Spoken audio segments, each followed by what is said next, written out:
real quick. So we are super excited to have Emily Mueller here with us. And as I mentioned, she's streaming live from Ohio, so she's staying up late.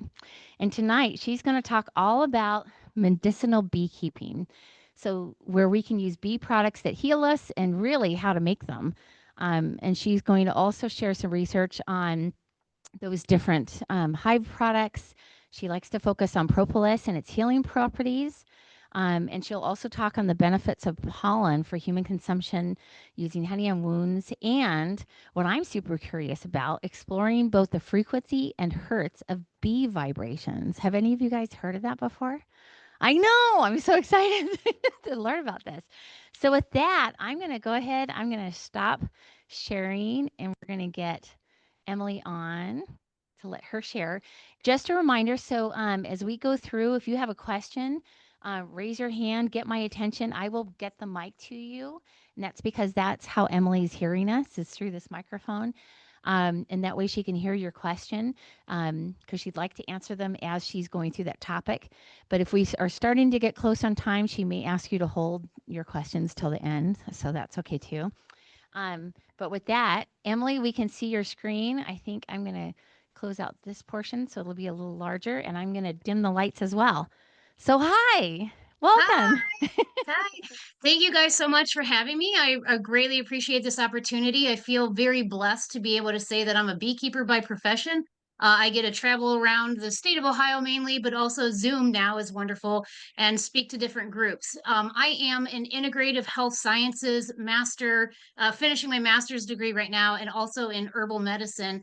And my focus has really been on apitherapy and bee products and how they heal the body and all the benefits that come from that. But in addition, I was also a county inspector. I'm an Ohio State traveling beekeeper, which they fund me to be able to travel around and speak around the state of Ohio. And I've been teaching a lot of homeschool groups too. So I homeschool my children. And so we came into a network, and they're like, "Hey, will you teach us?" Absolutely. That's I love to teach, and I love to share the information that I have, and being able to actually teach other people all of these amazing things. Medicinal beekeeping is by far my favorite thing to talk about because the more I learn about how amazing the properties are of all these things that are literally in our backyard, the more I am just like blown away that wow, like propolis can do that, and honey does this, and royal jelly, and apronil, and all of these different things. So I'm going to go over and cover this. Now, I went through my presentation. I realized I don't actually have a slide on the frequency, but I will address that at the end. So don't let me forget. I forgot to include that slide into this when I was updating everything. So I apologize that there's not an actual slide, but I do have a lot of information. I am certified as a sound therapist. I have worked with it a little bit and also recently posted a video, if you do watch my Facebook reels, about how healing it is to the body. So let's go ahead and get started. As long as it works. Okay, so I have to see if I can move this little bar out of my way. I don't know if that shows you guys or not, but so what is apitherapy? Originally, I thought that apitherapy meant bee venom stinging, and I thought that's what it entailed. But actually, apitherapy is using all of the products derived from honeybees. So that is royal jelly, that is propolis, that is pollen, everything that the bees produce. If you are using it in a medicinal way, that is considered apitherapy medicine. So the reported uses that you can find, and I'm going to show you how to do some of your own research because that's where I've learned a lot of this is in my own free time. I am such a bee nerd. All I want to do is learn more about bees. So I'll show you guys how to do that too. But there are uses for inflammatory disorders. I don't know if you've met any beekeeper that says that, once they've got stung in the wrist or the hand and they had arthritis really bad, it actually relieved that for 1 or 2 weeks. I've personally, when I broke my foot, I was stinging my foot, and you think, well, you swell, but that's actually all the fluid being drawn to that area to help heal it.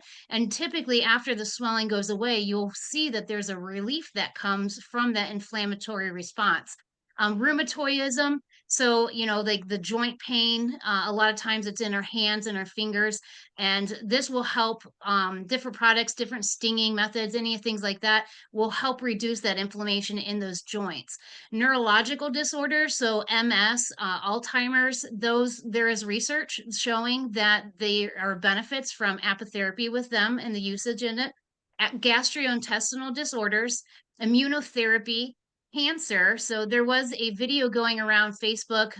That's where I use most of, like, do a lot of my own reels. So I kind of watch a lot of those things going on, but showing how bee venom, melittin specifically, which is an enzyme from bee venom, will go in and shut down cancer cells. So I'm not telling you, as I've done the research myself, I haven't. I'm just sharing with you the information that is available to you to learn more about. Also, it's really great for wound healing, depending on what the wound is and what the product is that you want to use. Hormonal imbalances, boosting the immune system, which a lot of us already kind of know. Honey does that in itself, as well as the propolis does. And there's just so many more uses out there. And like I said, I'll show you Google Scholar and how I personally use it to be able to show you guys how you can use it at home.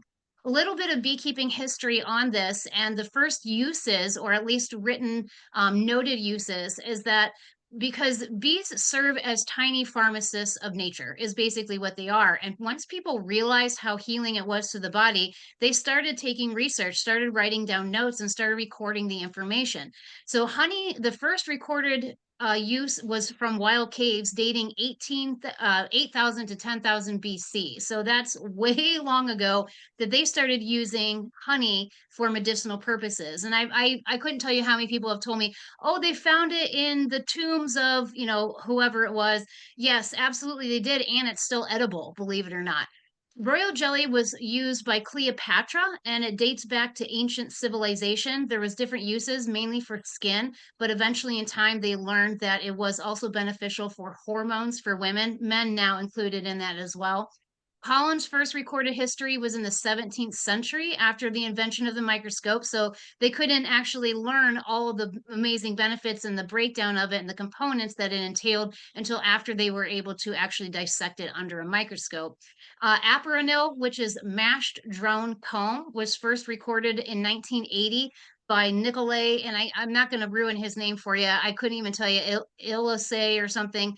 But that is taking brood from your hives, mainly drone comb, because we don't typically use that, and mashing it down into a form that you consume. So I cover that in a slide. And then bee venom applications were first recorded in ancient Egypt around 3000 BC. So Hippocrates in 460 to 370 BC was actually using that for his own joints and joint pain. So believe it or not, everything that I talk about is cited in research. So I do include a lot of that research at the bottom. If you want a copy of the slide after I'm done so that you can do the research yourself, by all means, I will give that to Cherie so that you guys can look it up. But there's tons and tons of research out there that you'll be able to find on all of this information that I'm going to share with you. So something that's very important to know is that even though, like, I'm very drawn to the medicinal side, I am still just a beekeeper. I am not a doctor. I cannot tell somebody that this is going to treat or cure your disease. I cannot diagnose anybody. So yes, we can share with them the facts of these, amazing things that bee products can do, but we also can't make promises to them that this is going to fix their ailment or make them all better or to stop taking medication and just use bee products instead. So do always know, like, your role there as a caretaker and a beekeeper. We are not qualified health professionals. We do always want to encourage them to seek doctor approval, especially if somebody were to have some type of anaphylactic reaction. So always keep that in mind. Ethically collect your products by keeping harmony within your hive. So right now in Ohio, it was like, I don't know, 48 degrees at the top of the temperature today. I don't want to open up my beehives. There's no reason for me to open my beehives and remove any of these products for me currently until probably April timeframe.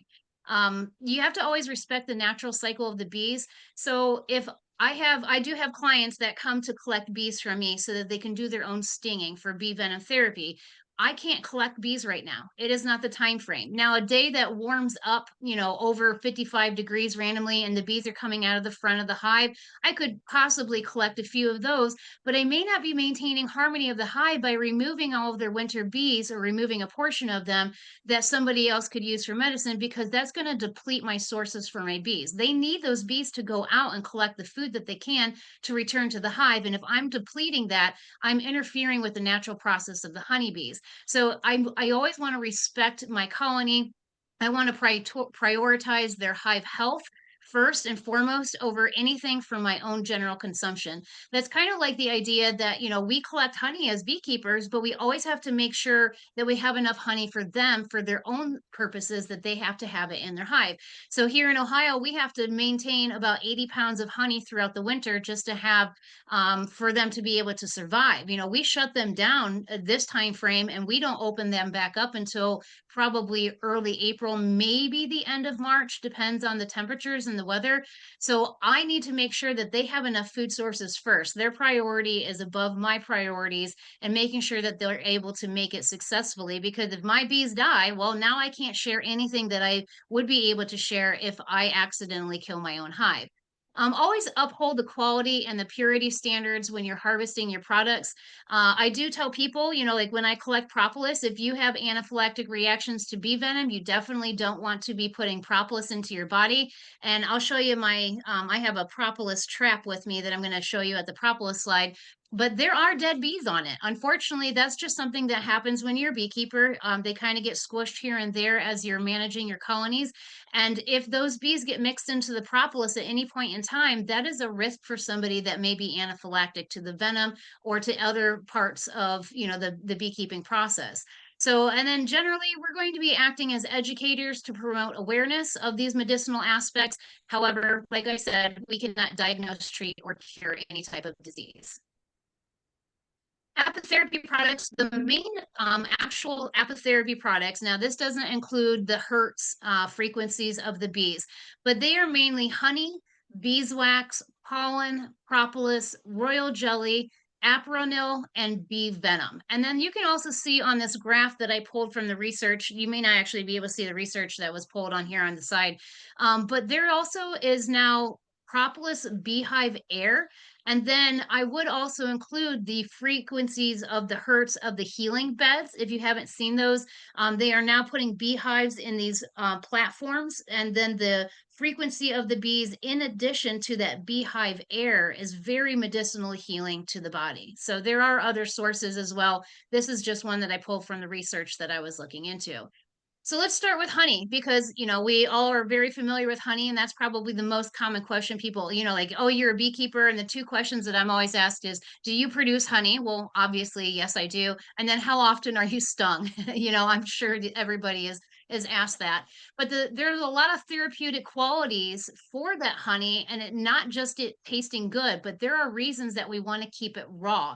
And that's a very important aspect to know that once you reach a certain temperature, vitamins and minerals and enzymes that were contained in that honey begin to get cooked out. And one of the this examples I use is elderberry syrup. I don't know if it's as big of a thing out there in California as it here in Ohio, but elderberry syrup is typically shelf stable, but they market it with raw honey. And they'll put it on the shelf and it's like, oh, raw honey elderberry syrup. But they have canned it. And the process of canning it heats it up to this very high temperature that actually takes out all those medicinal therapeutic properties. It has ruined the vitamins, it has ruined the essential or the enzymes, and it has broken all that down. So now you're not actually getting the full benefits of the raw honey that it is marketing on the jar inside.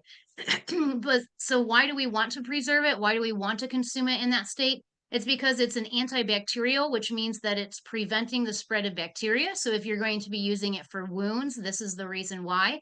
It is also an anti-inflammatory, which means that it reduces inflammation in the body. It has high antioxidants, protecting cells from free radicals, which are the things that go into the body and cause illness.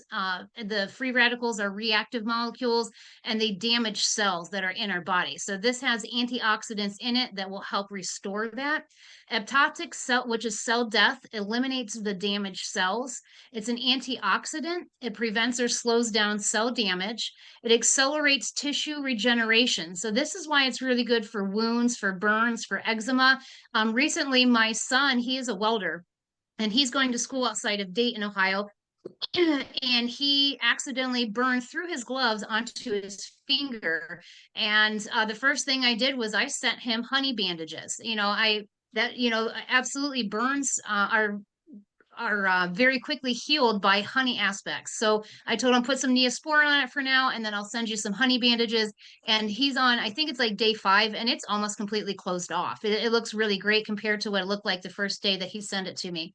So it is anti-proliferate, which means it inhibits cell growth or the division of bad bacteria inside of the body. It also has research showing that it can have anti-cancer benefits and destroy cancer cells. So now that's usually done in like a petri dish inside a research lab. And so they're showing that honey itself will actually shut down those cells. So now, does it work the same in the body? We can't say that because they haven't completely done the research there. I haven't seen it myself, but in a petri dish in the research lab, it does show those benefits of it breaking down cancer cells. And then it's also anti-metastatic, which means it prevents the cancer cells from spreading within the body. And the most common uses, believe it or not, eye disease. I just thought that was kind of interesting because you can use that in a solution to apply it into your eyes. Bronchial asthma, throat infections, which is why we use honey when we have sore throats. Tuberculosis, there is research that shows that has benefits to that and the inflammation in the body. Thirst and hiccups. I don't know about you, but every once in a while I'll try to eat like a spoonful of peanut butter, and I have since learned I can actually eat a spoonful of honey instead. It helps with fatigue because of all the vitamins and the minerals that it contains. It will help relieve dizziness, hepatitis, constipation. It will help with parasitic infestations, hemorrhoids, which are also known as piles, eczema, ulcers, burns, as well as being a nutritional supplement for the body. So, how are we going to be using honey medicinally? Well, the most common is in topical application. So, like I was talking about, applying it to burns or to wounds or to eczema because it contains a hydrogen peroxide compound. I just took a wildlife rehabilitation course, and one of my classes was on turtle shell repair if they get run over and like what you can do. And the doctor that I was working with said that they use honey and they put it inside of the actual shell in gauze, like it's honey soaked gauze. And then they use beeswax to seal that off. And she told me that the reason for this is because of the hydrogen peroxide compounds inside of the honey. And I asked her specifically, does it matter if it's raw, if it's, pasteurized? And she said, no, it really doesn't for them in their situation. But obviously, they would encourage people to use raw honey to be able to get those full benefits. It's used as a wound dressing for chronic wounds, ulcers, necrotic tissue. And then Manuka honey, I know a lot of people will talk about, oh, you have to have Manuka honey for this purpose or that purpose. And it's because of the methylgloxal compound, which is an antibacterial. So if you ever want to impress your friends, because I promise if you're a beekeeper, somebody will eventually ask you, do you have or can you sell or do you obtain or do you use Manuka honey? So if you memorize this word, you can be like, well, no, I don't have it. We can't produce it here. It's from New Zealand, but it's because of the methylgloxal compounds, and blow their brains away. Like they'll be like, oh my gosh, what is that? But here in the US, one of the most medicinal honeys that you can obtain because of its phenolic compounds and the flavonoids is buckwheat honey. So here in Ohio, we have a decent resource. I don't know if you do there in California or not, but buckwheat honey is one of the darkest honeys. And something to kind of note for your future is that the darker the honey, the more medicinal benefit it typically has. It also can reduce scarring. So that's, like if you're dealing with a previous scar and you apply honey to it, it will help regenerate that tissue and help heal that scarring that you have. It can be used as a digestive aid. I don't know about you, but I like to take it if my stomach is upset. I usually mix it with a little bit of ginger or fennel, and it can help soothe an upset stomach as well as reduce inflammation in the body because it has prebiotic benefits, which are actually very beneficial for gut bacteria.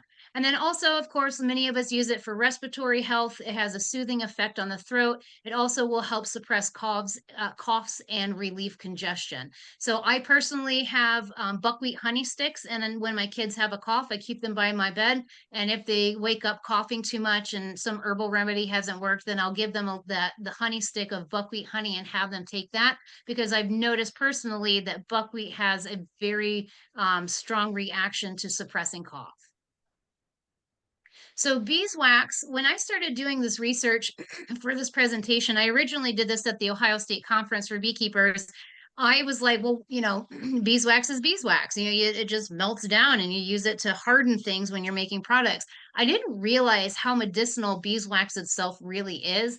Not only does it moisturize skin, but it can help as an antimicrobial and anti-inflammatory. So it's really great in diaper rash creams or for psoriasis or eczema, as well as stretch marks and acne. So if you were to make a cream and then add some beeswax, you're actually adding additional benefits into your cream by adding that beeswax in there. There is research showing that the alcohols from the beeswax can assist the fatty liver, and then also you can treat eye styes and warts with it as well. How would we use it medicinally, though? One thing that is really important to know is that you cannot ingest large quantities. I don't know about you, but I have often eaten cut comb. And so it's, the comb's the honey's inside of the comb. I just chew a piece up and I swallow it. And when people ask me, I'm like, yeah, no big deal. You can swallow it. Yes, you can. It's not a big deal. However, you don't want to consume very large portions and you don't want to eat a lot of that wax because the body does not actually digest it properly. And so it can cause digestive upset or digestive problems if you were to just start, like taking your frame and taking bites out of it and consuming it. So just be aware of that.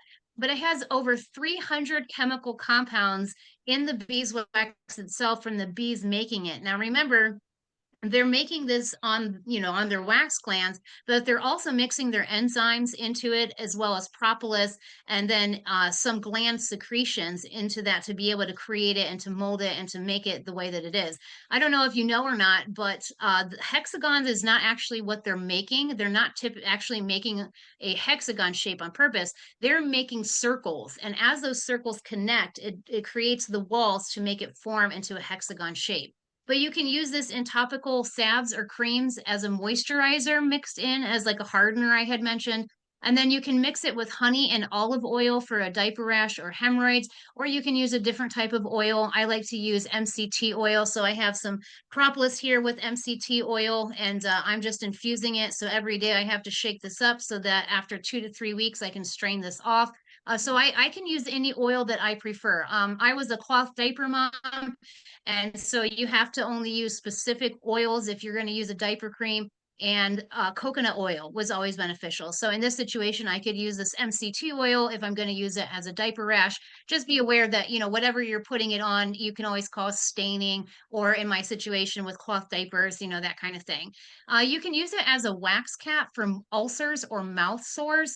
And this is something that I personally went through a few years ago. I got really, really sick, and my whole body internally broke out into ulcers. So, I mean, it was really, really bad, even on my liver and kidneys. Like it was hardcore. And in my mouth, it was awful. So I would take propolis and wax and I would mix it together and make like this a sticky compound to apply to my lips because they were in so much pain. And it was very healing, but it also coated it so that I was able to eat. So this is something that you can, try to create yourself, creating some type of wax caps if you have something like that, or canker sores. So just to throw that out there. And then We the cut comb itself contains trace minerals. Hey, Emily, we So have yes, oh, we have just a couple questions real quick. So sure. I have one and then Dan has one too. So earlier this year or last year we had Bob Binney as one of our speakers and he had talked about um really it was just about how often to change, comb, have your bees rebuild comb in the hive, and they talked about what can be um, kind of retained, in the hive and in the wax. And so when someone does use wax for medicinal purposes, do you have a rule of thumb as far as should it be fresh wax? Should it be, within 2 years old? Like any thoughts on that? So I like to get rid of my wax every 3 years. And so that wax I would only typically use for like candles or something because you do have a buildup of pesticides that the bees are naturally collecting from the flowers. So if you are going to be using it to heal your body, you absolutely want it to be the cleanest wax possible. So within that first year, what you can do is you can feed your bees just heavy enough to get them to draw out new wax, and then you can scrape that off. Now, you wouldn't want to scrape all of your frames, obviously, because they need that to build out. And this is kind of going back to the making sure there's harmony in your hive, where you're using just a couple of frames and taking the wax from them, and you're doing it in the beginning of the year, not at the end of the season, so that you're not stealing the resources that they would need for winter. Does that help? Yeah, thanks very much. Yes. Yeah. Uh, so my question for you is, there has you listed this 300 compounds in the wax. If that wax is condensed and heated down to be refined, is are any of those compounds lost? And can you use refined wax to still get the same medicinal benefits? I would believe that it's going to be based on the temperatures that you're using. Now, with me and my wax, I usually use a double boiler, and so that it's not getting direct heat. And I can't remember the heating temperature of wax, but I do know that you shouldn't overheat it because it becomes crumbly. And so the temperatures that I'm using, and it's such a short amount of time, I can't imagine that it's going to remove a lot of those. But that, I mean, that's a really good question that I can't completely answer. It really depends on how high you are heating it, what the temperature gets to. I know that the magic number I've heard is 114 degrees Fahrenheit. So I can't say, and like it's right at 114 degrees. That's when certain vitamins break down. And then the higher temperatures you go, then other qualities will start to break down. So for me, I like to use the lowest heat possible, and I'd have to search it to see what the actual melting point is of beeswax. But I personally wouldn't go too high over that melting point. And then the secondary reason is because if you do, then the beeswax kind of loses its composure and becomes more crumbly and falls apart. Thank you. Thank you. Thank you so much, Emily. Yeah, yep. Good thing. So on to pollen, and I have me a little sample bottle. I'm not sure if that you can see it, but pollen is really easily collected if you buy a pollen trap, but you can also deplete your bees from the pollen if you are not opening and closing the pollen trap on a regular basis. So it's not something that you would put on your hive and leave it for a long-term type of situation. It is something that you do have to manage. You're only opening it for a couple of hours a day because the bees also need their pollen. Now, there is research showing that the bees will up their pollen intake if they do notice there's a consumption, they're not collecting enough, so they will compensate for that. But just be aware, if you are collecting pollen, that there are rules of thumb to follow when you are doing so. So pollen itself is a mixture of pollen from plants, nectar, enzymes, and bee secretions. And so that is, the different glands of the bees, and they're mixing it together with a little bit of wax to harden it and to put it in the cell. And then they add in the honey to form bee bread once it's down in the cell. This becomes a very nutrient dense superfood. And that's because it contains so many benefits. It has proteins, amino acids, lipids, carbohydrates, vitamins, phytochemicals, minerals, polyphenols, and antioxidants. So it is like it's a power horse, or powerhouse, I'm sorry. I tell people that if you are going to travel somewhere and your plane crashes, as long as you have a little bit of pollen, you'll be able to survive for a short time on just pollen, solely just pollen, because of all the vitamins and minerals that it contains. It is collected from the anther, which is the male flower, and it is an antioxidant, anti-inflammatory, antimicrobial. There's research that shows that it can actually relieve menopausal symptoms, and then it is very high in energy typically. So I used to make a product where I mixed honey and pollen together, and I would take it before I had to do like an entire show, before I had to speak at events, things where I knew that it was going to be emotionally or mentally draining because of all of the B vitamins. It contains all of them except B12, so that one you have to obtain mainly from meat. Um, but it has an energizing component to it because of all of those vitamins. And then something that I learned not too long ago, I was always telling people, well, if you take pollen, you put it in your body, you ingest it, it builds up your antihistamine reaction, and it reduces the way that you're going to react, and then you'll reduce your allergies after that. And I have since learned that is incorrect. I did not know that. Um, the tolerance building up method can actually cause anaphylactic for somebody that is severely allergic to certain plants or certain pollens. And the way that this is actually happening by ingesting it either through a very small percent, I think goes through honey. I think it's like 3 to 7% is actually in your honey. By ingesting it directly, it's because you're suppressing your inflammation pathways. And so ingesting the pollen, if you're not reactive, like severely reactive, will has an internal effect instead of an external. It's not going to necessarily stop your seasonal allergies, but it's going to reduce your inflammation in the body that will cause you to react to seasonal allergies, if that makes sense. So how would you use it medicinally? Well, consumption. I have well, he's just turned 10. And when he was younger, 2, 3, 4 years old, I literally had to hide the pollen from him because I would find him just eating an entire jar. And I was like, you can't eat all of the pollen. But your regular consumption, you're going to want to start with a very small amount to see what your reaction is, especially if you have really bad allergies. And when I say small amount, I literally mean just one of the granules. Put it on your tongue, put it under your tongue, see how you react to that. Does your mouth go numb? Do you have a bad reaction? Well, then you probably don't want to keep on consuming more because it seems like your body is reactive to it.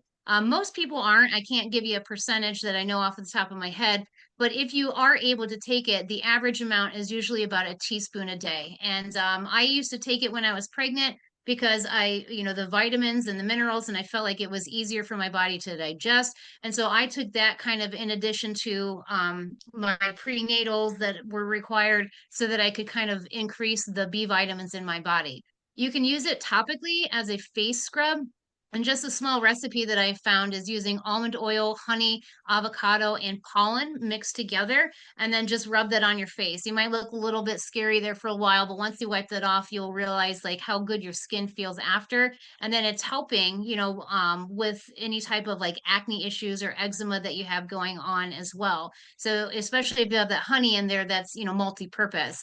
You can also use it to treat skin infections and burns. Now with pollen, I would probably mix it into a honey and then rub that in. Make sure you kind of mash it down because rubbing hard little pellets against your skin doesn't really feel that well unless you're trying to go after an exfoliating type of situation. Then maybe that's more beneficial.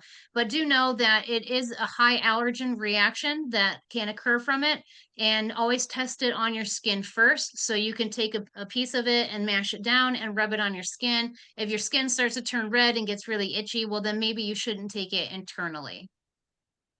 So this is my absolute favorite, which is propolis. I do a lot of products with propolis. I actually have a few of them here. So this one is a propolis throat spray, and it has a propolis infused oil in it. You can also use glycerin, and then there's apple cider vinegar in it as well to help with the throat and the bacteria. And you just put it in a spray bottle and spray your throat. Amazing stuff. The other day, my son had his lips were breaking out, not breaking out, but like cracking and peeling because we're getting in the cold season here in Ohio. And so I took one of these, they're not used, it's a nail polish jar. They're brand new. I promise I didn't empty it and wash it out. And I put a little bit of royal jelly, propolis oil, and honey in it. And I've been having him take this and put it on his lips at night and in the morning to help heal the cracks that he has on his lips. So propolis is absolutely, like I said, you can infuse it into anything. This one is olive oil. So this one would be really good for the skin if you're going to be using anything on your skin. And the other one was the MCT oil. But this is made from plant resins, beeswax, essential oils, pollen, enzymes, and bee secretions. So this is typically coming from tree buds, bark, sap, leaves, and the main components are usually poplar, birch, pine, and conifers. So in California, your propolis will have different components based on the trees and the plants that the bees are collecting from versus the ones that I have here in Ohio.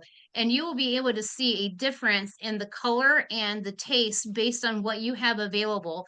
There is something called grain propolis. There's also black propolis that comes from other countries, and it's based on their plants. So your propolis is also like your honey does, it changes color throughout the season. Your propolis will change color based on your area in which the bees are existing. You can collect it from traps or frames and corners of the boxes. So right here is a propolis trap. It didn't collect a lot, this one in particular, so I'm using it to show you. But you can kind of see on here these little clumps. All you do is you set that on top of your beehive, and it has these tabs to kind of bump it up just a little bit, just enough to irritate the bees that they want to go up and fill in that gap. And so they naturally will go up and they'll fill in propolis into all of those holes. And then you take this inside, you stick it in your freezer for, I don't know, overnight, you typically is what I do.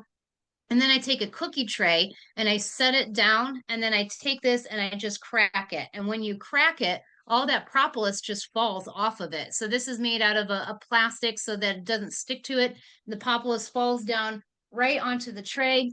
And then once it's on the tray, you get little tiny bits like this. And then I save this. I actually just collected this one. I got it from a friend of mine, and I put it in a 5-gallon bucket, and that's where it stays. It doesn't, as long as it doesn't get heated, it will stay in this form where it's easy to work with. And I'll kind of explain other things that you can do with it here in a second. But it's full of flavonoids, phenolic acids, and esters. Sorry, No, I was gonna say we were gonna did you have say a question? yes, we were all in awe and impressed by the sheer amount of propolis in that I bag. know. We were like, I wow, that's a lot of I propolis. actually I had a 17-pound bucket of it, like, like from collecting it from my hives. I manage a lot of hives as well for other people. And so I'm very blessed in that area. I kind of trade my work for collecting propolis. Like, hey, I'll help you with your beehives if you let me put a propolis trap on top. So that's worked for me a few times. That's And what it I'm very blessed to have that resource.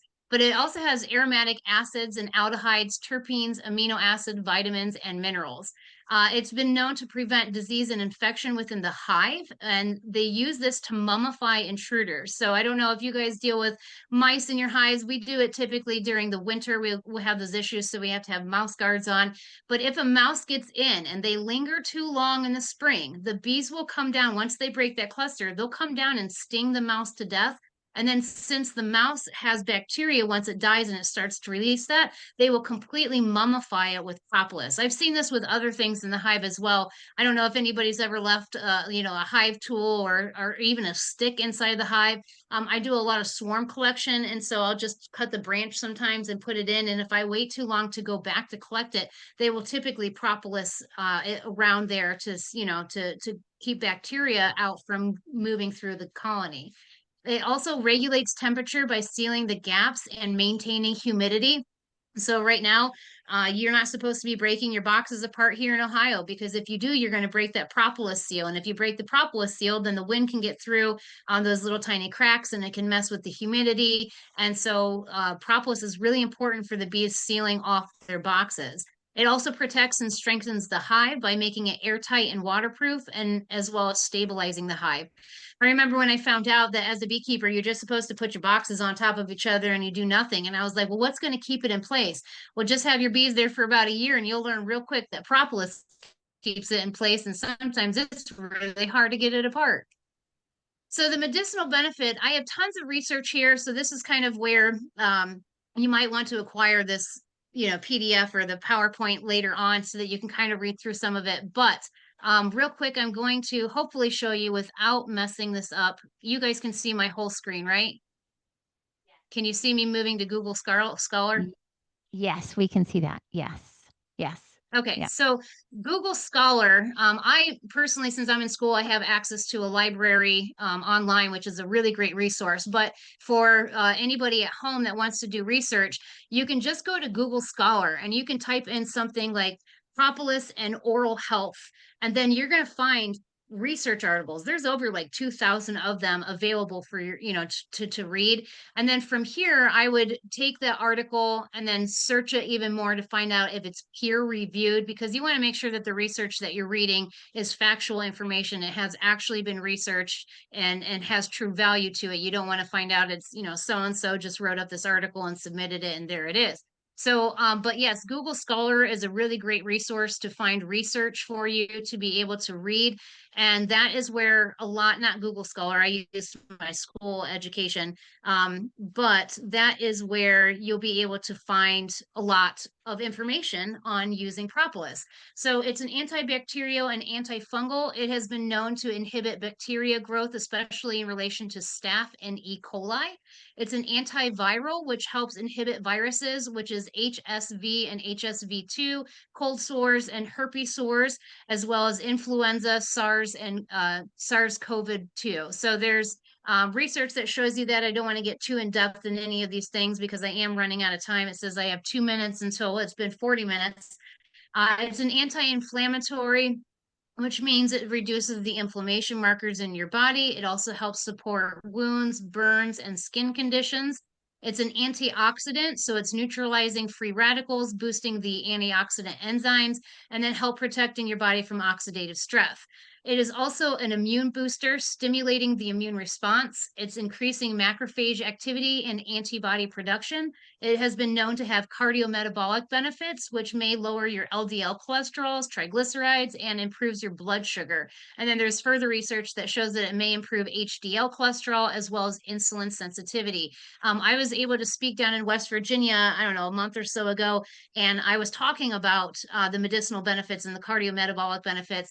And he said that he was taking propolis and putting it into pills. And ever since he had been taking it, he had noticed that his insulin usage was able to go down. So, I mean, maybe he changed his diet too. I can't say for sure what all what all of his other changes were, but he was noticing that propolis itself was helping very much with that.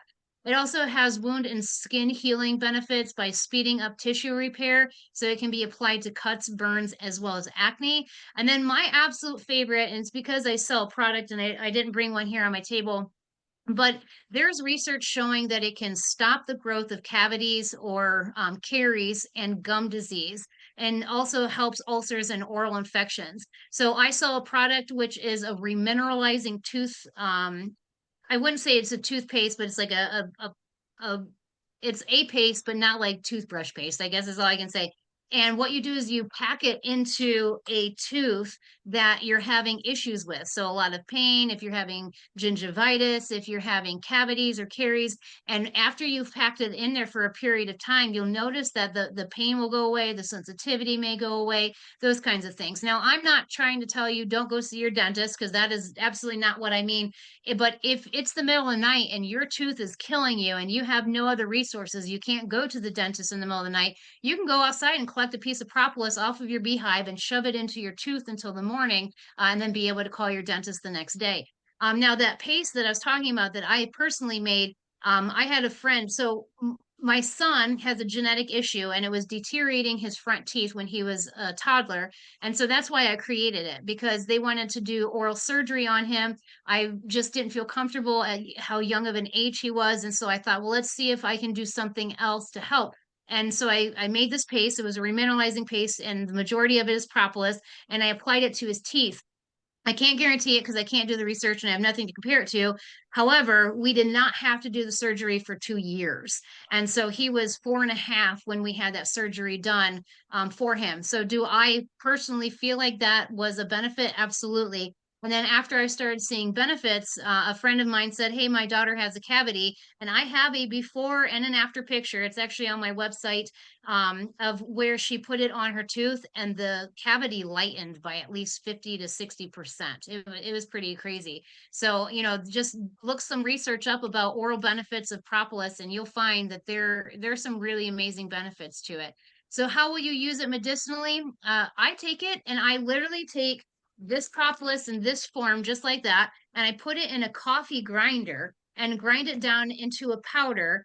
And then that powder, I either put it into gelatin capsules or I mix it into an oil. Now, you want it to be more ground down or smaller pieces if you're going to make it a tincture. So you can use alcohol. You want to use the highest percent that you can get. I like to use oils because my kids don't fight me on consuming them. You can use a glycerin base. You can infuse it into almost anything, to be honest with you. Just watch the shelf life stability. Like olive oil, I think it's 6 months to a year, whereas alcohol, I believe it's like 5 years. So the different types of bases that you use will change the shelf life of it. But you can infuse it into anything and then take that oil and mix that into something else. You can make elixirs with it. I have more than once added it into my elderberry syrup and then strained it off. But when you use it in a ground or a smaller portion, you're getting more surface area. So you're able to abstract more qualities from the propolis by having a smaller surface area for it to be on. You can infuse honey with it. So I literally just take the powder and I add it into the honey, or you can low temperature it in a crock pot under 114. I prefer around 100 degrees, and just set it in there and let that propolis kind of infuse into the honey. You can make sprays like I showed you, the spray that this one is one I buy. And I really like this brand. It's way easier than me being up in the middle of the night trying to make something when my kids start coughing. You can make cavities. You can make mouthwash. You can use it for cavities. Also gingivitis. So this right here, the MCT oil mixture that I made, I take one of these little nail polish jars and I pour it into there. And whenever I have ulcers or teeth issues or canker sores, like people dealing with that stuff, I have them just apply it directly to that. And they've noticed significant benefits by using that on a regular basis. Now, do know propolis can also stain the teeth, so be cautious if you're putting it directly on there. It doesn't permanently stain it, but it will stain it for a period of time. And then you can make paste or creams with it, and you can also use it in soap. So I have a pine tar soap. I add propolis to it, and that's really great for poison ivy. So I deal with poison ivy all the time as a beekeeper because my bees are out in the middle of nowhere all the time. Emily, So we have a quick go ahead. question. There you Real go. quick Go Yeah, ahead. absolutely. What is MCT oil? MCT oil is coconut oil that has been refined into a liquid form. Okay, And the but so instead of it, sorry, so when you see it on the shelf in the store, it's liquid as opposed to the white. correct, exactly. Okay, That's exactly thank the you. difference. Okay. I like to make sure that I have a fair, fair sourced and organic one. I think it's Verdana is the brand that I use, Verdana. And then make sure when you are getting your MCT oil, something that I did not know until I learned the hard way is that you want to make sure that it's coconut oil derived or coconut derived. I was getting a palm oil derived, and I did not know that, and I did not want that. And so I have this giant jug of it. I think it's a gallon, and I'm not even going to use it because it's palm oil. Now everybody has their own preference on things. I wanted MCT oil in the form of coconut, so watch for that. But all right, I have to kind of speed it up here, so I'm going to try to bust through this as fast as I can. Royal jelly. I just took these sample jars with me to that presentation I did to let people taste it, and I started off with, this is the worst tasting stuff I've ever tasted in my life, and people still tasted it. I don't know why. But it is a protein that the bees create, and it's royal lactin, and it transforms a larva into a queen honeybee. So that's why she's able to grow the ovaries. She will end up with a larger body size, the fully developed ovaries, sexual maturity, and then a longer lifespan because of royal jelly. It's also fed to the new larvae for the first 3 days. This is secreted from a gland on their head. I had no idea. This is years back, but when I learned that, I just remember thinking like bees are so crazy, like that they are just so crazy. I don't even like from their head, but it's the hypopharyngeal and mandibular mandible. I'm not even going to speak. It's getting late here. Glands that they're producing it from on the top of their head. So it's composed of water, proteins, lipids, fatty acids, minerals, trace elements, vitamins, and enzymes, and it's considered to be a nutrient powerhouse. And what that means is that it provides 10% or more of your daily nutrient needs. So just this stuff that's secreted from the bees' heads is really, really good for you. It's biologically active, which means that it has an effect on living organisms, tissues, or cells, and then it has physiological responses within the body. And the medicinal benefits is that it has key bioactives, so major royal jelly proteins, MJRPs, the 10-hydroxy 2-decanoic acid, royal lactin, and acetylcholine. It supports the immune system, hormone function, and cellular health, as well as promotes energy and regeneration. So it's really great for skincare. I will say that this is, if you apply this to your face, I can't remember what all I added to it before, but I think it was like almond oil, I think is what I added. So I did almond oil, a little bit of beeswax, and royal jelly, and I would put that on my face. And it is the smoothest I've ever felt my skin be. And like, I couldn't even tell you how long. but there's also research that shows that it has anti-cancer, anti-inflammatory, and antioxidant properties. It was in the research that is cited below, it increased testosterone levels and balanced glucose for men. And then it also shows that it can improve PCOS, pituitary function in rats, and then some menopausal relief. So some of the studies are done on animals. They cannot be done on humans. So do be aware that there is a difference. Can we apply the same research to people? We can't say for sure 100%, but you know, there may be some research to be known there. So the consumption, you can eat it fresh right out of the beehive. I think it's absolutely horrible. You can do a small amount under the tongue. You can put it in a capsule, which is what I prefer to do if I'm going to consume it. You can do 1 to 2 capsules a day, depending on how much you're putting in them. You can actually freeze dry it and then use it as a powder, add it into something. I do believe that it would lose some nutrients that way, but it depends, I guess, on your freeze dryer and how that's working out. And then also you can mix it into a liquid and consume it in a 1 to 2 teaspoons daily. So that means that you can add it into, you know, a drink that you're going to consume. You can put it into your coffee or tea. But I will tell you, if you're going to do that, make sure that you like the taste first, because if it overpowers your drink and now you have to drink 8 to 12 ounces of it, it's going to be really hard to swallow that down.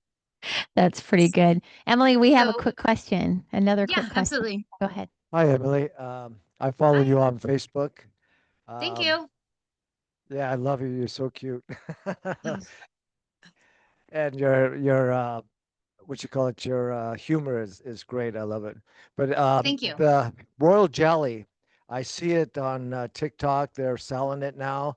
Do you have a reliable source that you would recommend as far as royal jelly? Because I'm thinking about maybe using that myself. That's a good question, because most of it in bulk forms is brought in from China. So you will want to watch and see if somebody is selling it in a bulk form, where they're obtaining it from. I work with a commercial beekeeper who produces a lot of queens. And so I'm working with him to be able to get my own source from him, because I want it to be local and I want to know where it's coming from. So that's what I would do, is I would reach out to somebody that produces queens, because a lot of times they're constantly seeing this, you know, instead of buying a queen, you're going to be asking, can I buy some royal jelly from you instead? You can mass produce it, but unless you have queen experience, it's kind of difficult to do that. And so that would be my, you know, my recommendation. Make sure that it's coming from an actual person local to you or within the US, and, you know, and not across seas, just because then once it reaches, you know, one, you don't know the practices are going to be different, and then it's eradicated, like the x-ray it once it comes into the US. And so then you have that happen to it on, in addition to whatever else. So it would just be my recommendation to try to find somebody local to you that would be willing to work with you to produce it in a mass, or not a mass, but a larger amount. Some queen producers already do, you know, sometimes they kind of have to throw it away, like the queen cell didn't take or something like that. And so you can just ask them, like, can you keep a jar in your fridge and then just scoop that into the jar, and once you get it filled, contact me and I'll come over and pick it up. Oh, So, great. but Thank you. yeah, Appreciate it. thanks for coming. I appreciate it. So, Have I have to really hurry up here because we have kind of run out of time. But Apronil is something I learned about this past year, and that is bee larva therapy. And what that means is they are mashing the drone comb down and consuming it. Sometimes they pluck out the drone and then homogenize it, which means they mash it into like this drinkable mix. I did not have any interest in it, but then I started reading the research, and I was like, well, I guess it's really beneficial for you. And it's dated way back to ancient centuries. It's actually rooted in folk medicine, and it was kind of like get your calories any way that you can. So when you're going out and you're stealing honey from wild beehives, you're just going to consume everything that you can and take the benefits from it. There is nutritional and therapeutic benefits, but it is most commonly found in China, Russia, and Korea. It promotes overall well-being. It's considered a gift from nature, of course. You know, you have to make it sound good if you're going to eat it. And then it's rich in proteins, vitamins, minerals, and steroid hormones. So what I read is that weightlifters actually like to use this because of the benefits they get from it. And then it can boost immunity, improve fertility, and enhance your energy. The way that I've seen some people sell it, and I had no idea that she did, but a friend of mine actually sold it recently, or is making a jar of it, and she mixes it with multiple things. So she puts in honey, royal jelly, pollen, and then the homogenized drone larva and mixes that together. Do know that that is probably something you have to make in a commercial kitchen. You might want to be certified because you're using, actual larvae from bees. And then bee venom is my absolute favorite because I have personally seen benefits with using it on myself and my family. When I say my family, I don't mean my children. They don't like to be stung. My husband has scoliosis, and so sometimes when he has a lot of back pain, I will sting the areas down his spine. But I'm also a part of a Facebook group that uses bee venom for Lyme disease. And so there are people in there that are talking about the benefits. Recently, I did see somebody that had been doing it for a long time and was not seeing a benefit. So, there's always going to be both sides to the story. So do your own research. But bee venom is composed of 88% water. The dry ingredients are the peptides, enzymes, biogenic amines. The painful part that's causing the pain when you get stung is actually melittin, which is 40 to 60% of its weight. And that is where you're actually finding the medicinal benefits is from the melittin, as well as the phospholipase A2, which is 10 to 12% of its weight. And that's the cause of the allergen reaction. However, I had to do a study. I did a lit review over the summer, and it was based on melittin and phospholipase A2 breaking down the enzymes and bacteria from Lyme disease and how it puts holes in the cells and it causes those cells to collapse and it gets through the biofilm. So tons of research out there if you're a bee nerd like me and like to read all those things. But yeah, that Google Scholar I showed you, you just type in bee venom and, fill in the blank. Whatever you want to see if it relates to multiple sclerosis, Alzheimer's, those kinds of things. It has other peptides, apamin and adolpin, and it has biogenetic amines, which is histamine, dopamine, and noradrenaline. And then it was first known in the 19th century, being published for rheumatic conditions, so helping with joint pain and stuff like that. So how is that used medicinally? Direct stings, acupuncture, topical creams. It's an anti-inflammatory, antioxidant, antibacterial, antifungal. It's also an antiviral, antimicrobial, and anti-cancer. And there is tons of research to show you those details further if you want to read them. It can also be radioprotective, neurogenic aid, and CNS inhibiting. So your central nervous system, it helps when your central nervous system is overreactive.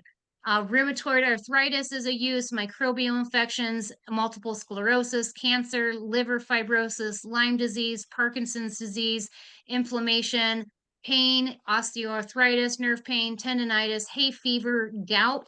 I will say, speaking from experience, my husband used to get gout many years ago, and he did not like to be stung in his foot when he had gout. Just saying. Shingles, burns, fibromyalgia, chronic fatigue, autoimmune diseases, and the list goes on and on and on. So real quick, I will go over a little bit because I don't have much time on the frequencies of bees. And so they vibrate around 200 to 250 hertz within the hive, and that itself is calming to the central nervous system. And then the higher the frequency, and I can't speak in full detail because I don't have the slide in here. Unfortunately, I'm sorry, but the higher the frequency, the more your body kind of connects to it. So not only are you opening it and like you have to breathe, you have to center yourself, you have to kind of get in tune, but then you're listening to this vibration that is coming from the hive. Now, when they swarm, they vibrate around between 350 and 450. And so I don't know if you've ever stood in a swarm, but it's almost magical. It really is, to the humming, the noise. And people say like it sounds like a quiet helicopter because it really does. But it has a calming effect. It causes the central nervous system to stop finding outside sources to stimulate it, and it will start to focus on the sound and calm itself down through that way. The queen piping, I remember the first time I ever heard of queen piping. I remember where we were and everything, and I was like telling my husband, the bees are making noise that I've never heard before. Like there's something going on in there, and it is so drawing. It's around 500 hertz that the queen pipes at. but you can't think of anything else. Like you are so focused and in tune to that sound. Is just is very, very healing to the body. I don't want to keep repeating that, but that's what it does, is it just centers you, it calms your central nervous system down, and allows you to reach a level of breathing where you can kind of center yourself. The veterans are using it for PTSD. I personally have gone through my own, life situations that beekeeping was the only way that I was able to really just center and calm myself down. And it's based on the hertz and the frequency that the bees naturally emit from themselves. So, where can you learn more about all of these things? There is the American Apitherapy Society. Charles Mraz, I don't know if you know his name. He wrote a book, very, very informative book. I can't remember what it's called. And what date is it right now? It's the 13th. So it's this weekend in Las Vegas. All right. I think it's like $305 to attend, but it's the entire weekend. And they talk all about app therapy. They are going to talk about bee venom therapy. And then if you sign up for another $75, I think it is, you can be a part of the bee venom stinging session that they do on Sunday. I wanted with every ounce of my soul to go. I couldn't make it work. I had too many conferences. So definitely check it out. You guys are way closer than I am. I have to pay for an expensive ticket to fly across the country. But there's also online apitherapy courses. There is nothing legitimate certifying anybody in any of this stuff, though. It's more kind of gained education over time. And then there are online social media groups, which we already know that there are some. Just make sure that whatever people are talking about is actual factual. Like you can hear anybody talk, like you could say, oh, this lady has no idea what she's talking about. Go do the research and learn. Maybe I did say something wrong. Maybe there wasn't, but there's always research to both sides. Like I said, the bee venom therapy is very helpful for a lot of people, but there are people that it doesn't help. And one of my children are reactive to propolis, so they can't put it on their lips or anything. And if they do, then their lips start to chap and peel. So, not everybody is able to consume all of the apitherapy products. There are people who have anaphylactic reactions. So just be careful and cautious when you are helping somebody else, and make sure that they are the ones applying it to their own body and you're not actually forcing them to do it. So if anybody has any questions, I will stay as long as you need me to answer any of those the best that I can. And then if you don't follow me on Facebook, then please do. I just like to share information on there. I do have a TikTok. I'm not real good at keeping up with that. I also have a YouTube. I couldn't tell you the last time I uploaded a video, and I don't know when the last time was I opened Instagram. But I have 4 children. I'm a master's student, run my business. So I just try to kind of keep up. I love presenting though. And so I thank you guys very much for sitting through this talk. And I really do hope that you learned something medicinal about honeybees tonight. Yay. We're so excited. We're so glad.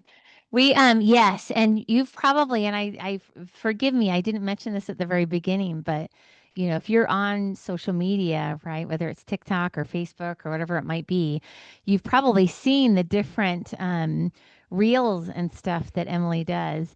And that's always what caught my eye. In fact, one of my first comments on one of her things was she was out in the bee yard in like flip-flops, and I made a joke. I said, only Randy Oliver gets to wear flip-flops in the bee yard. Yeah, because we're very fortunate. He's literally within 2 hours of us, and he's Oh, spoken wow. for us in person. And I've taken classes up at his actual apiary, and that's it. He's in shorts and flip flops, and his toes really do look like that. That's funny. Well, I But mean, that's amazing. He's flown here. We flew him here a few oh, years back, and it was like meeting a movie star. You know what I mean? It's like Randy Oliver. So, well, that's really cool. he is a character, and he will share. He will tell you that if he doesn't get stung on a regular basis, he feels it. He will be like he feels like his body is craving, the bee venom and stuff. So, He's probably like 50% bee venom at this I point, I'm know. sure, but Right, true. So, okay, so gosh, what questions do we have? We have a microphone here, and I know I have a question. I'll just get us started if that's okay, you guys. So, how do people actually go about collecting royal jelly?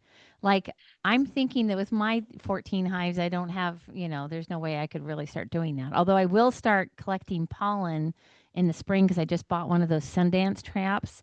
Yeah. But how do you collect royal jelly?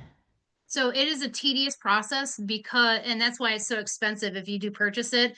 The only way that I personally know to, the method that I would use is when you're doing queen production. And instead of finishing those queens, you're actually scraping out the cells. And then you're taking that mass production of royal jelly, or you're not, you're taking half of them. Like, if you only need to have 10 queens, you're still going to run all 50 of your cell starters so that you can collect 30 frame or 30 cells of royal jelly. You would get, about this much royal jelly, just not very much. However, that's all you really need, if you're going to be doing Oh, just a teaspoon, and you can continue to turn around and produce more queen cells to continue to acquire it. It is a very tedious job. Now, there is mass production, and I have seen the videos, not usually from the US, but other countries.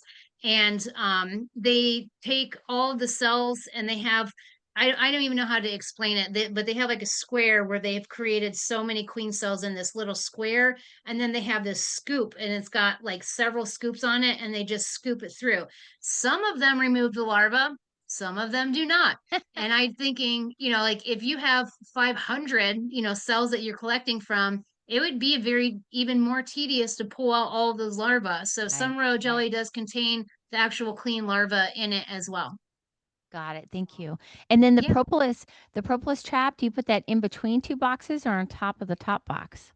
On top because they Oh, cannot get through it. oh, So right, this right, right, blocks right. it. Good But the point. funny thing is that I don't know what color your queen excluder is, but some of mine are brown. And so when I go to grab one, I have to pay attention because if I'm going to use a queen excluder, I have to make sure that they can get through, like if I accidentally grabbed a propolis trap instead. But yeah, it just sits on the very top of their box. And even if they're not completely up in that top box, they still will go up there and start filling it in.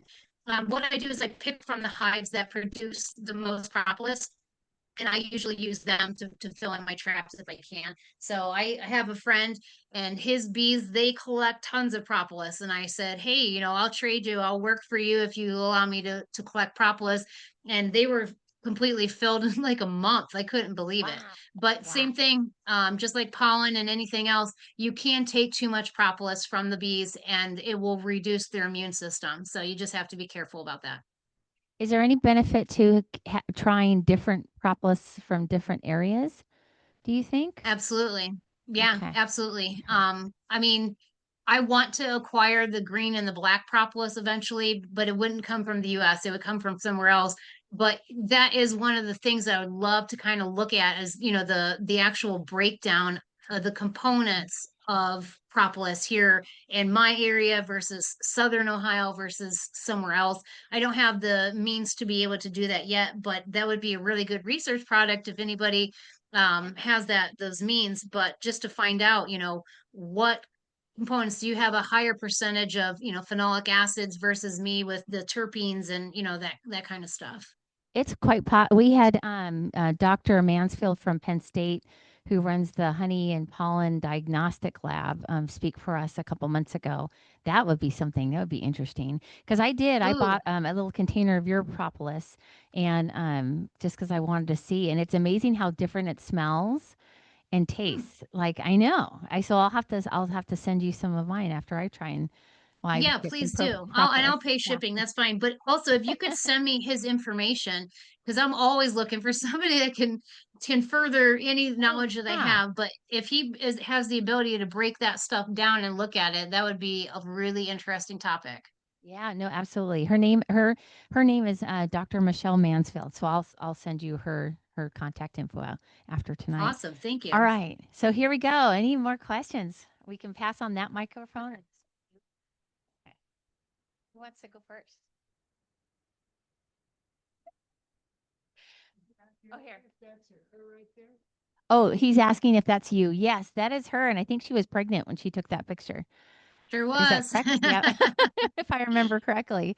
Yeah, So and it's I dead honest, I thought I was just being a weirdo in my backyard. This is after we did the photo shoot of what I thought that I wanted. I was laughing hysterically because I thought I was so crazy. And that's what you get right there, that photo. And then the photographer posted on her Facebook page and it went viral, like over 1 million shares by the next day. It was crazy. Wow. And I never imagined in my life, like I just thought that I was being some crazy lady in her backyard with her bees. That was great. All right, here. Oh yeah, pass him the mic. Selling these products, is there any advice you might have for farmers markets and things like that? If I feel like it's like you said, none of it's proven. So do you just leave it up to the customer, or how do you go about that? So, a lot of these products do need to be made in commercial kitchen, just to kind of start that off. And then what I do is I have little information boards, like flyers. I just have like the plastic case and I type something up on Word and I put it in there so that when people are walking by, they kind of get a glimpse of it. But as you can include any information that research shows, as long as you include the research article that you found it from. And so you can put it on your table, shown to have oral benefits, and then like kind of list whatever it was and then cite your research underneath that. And as long as you are citing that this is research that you have found that has been proven, peer reviewed, all of that stuff, then you are allowed to share that information with your customer. You cannot tell them that it's going to cure them or diagnose them or any of those kinds of things, but you can share the information that you have personally read and then the research there.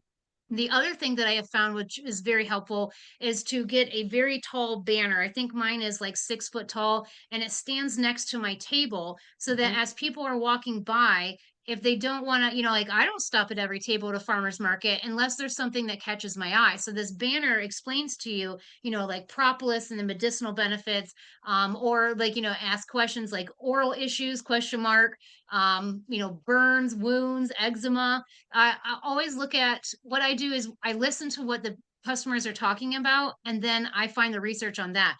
A lot of people deal with eczema, so I'm going to give you information on eczema. A lot of people have issues with their teeth. I'm going to give you information on that. So I hope that helps, but whatever people ask me questions about, I mental note it and then I'll include that information later on.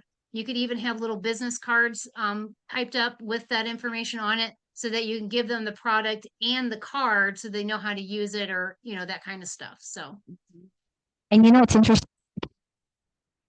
County San Joaquin doesn't require like a food permit or anything. You can sell your honey without that as long as your hives are registered, right? Like they're um and because it's the same thing goes with eggs, like your chicken eggs in our area. It's different though for each county. But I'm thinking even something like propolis, as long as you're not making it into something else, right? You're not creating something else, you could even sell propolis. But so yeah. here in Ohio, we cannot, not legally, people do, Oh. but you can.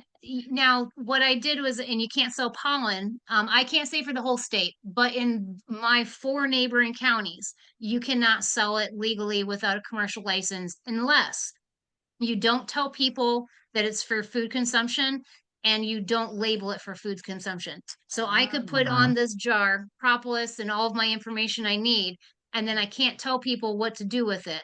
But I could sell it as I don't know if you guys have the raw milk things there, Oh, but yeah, you we do. We have okay, yeah, but we can yeah. sell it as pet milk in Ohio. And so I don't know if you guys can do that, but this could be pet pollen. And you can tell people how to have their pets take this pollen and all these benefits. And then if they ask, would that help with me too? You could say, maybe, you know. So There's always a workaround. I just know we saying. yeah, well, and that's, it is important if you are at least here where we are in California. So, if you're selling your honey, it's a good idea to have, insurance, right? There's actually bee insurance you can get that covers if people come out to your house and want to take a look at your hives and, something happens, but it also covers if somebody claims that they got they got sick from your honey or Yes. something. Yeah. But anywho. All right, let's see. Any other questions?